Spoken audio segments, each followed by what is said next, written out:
The error code F9 in air conditioning units typically indicates a problem with the external unit or its electronic control board.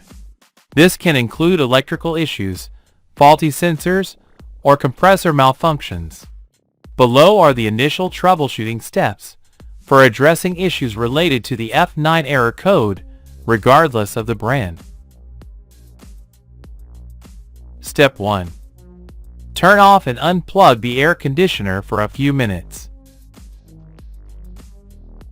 Step 2. Then, plug it back in and turn the unit on again to see if the error code clears. Step 3. If the error persists, check the cleanliness of the external unit. If it needs cleaning, disconnect the unit and clean it with water.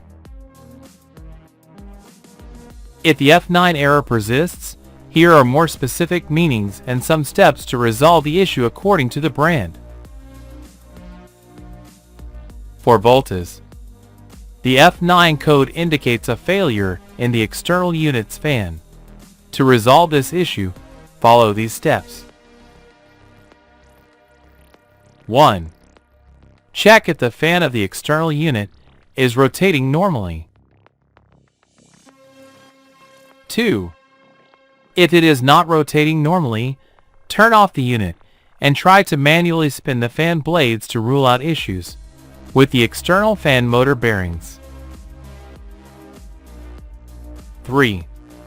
Check the electrical connections of the fan. 4. If no issues are observed, the external unit's fan motor should be replaced. For Aent, the F9 code signifies a refrigerant gas leak. To address this issue, it is recommended to 1. Inspect the unit for oil stains as indicators of a leak. 2. If you have a clamp meter, measure the electrical consumption. Remember that if the unit has less refrigerant, the consumption value should decrease. 3. If you have pressure gauges, check the pressure of the unit, which should typically be very close to 120 pounds per square inch. For Electrolux, GRE, and Train, the F9 code is related to a very high discharge temperature from the compressor, indicating that the compressor is operating at a low frequency. 1. Check the connection of the temperature sensor located on the thin compressor pipe. 2. Disconnect the unit, unplug the sensor, and measure its electrical resistance with a multimeter set to the kilo-ohm scale. It should neither be zero nor infinite. 3. When you rub the sensor with your hand, the value shown by the multimeter should decrease. 4.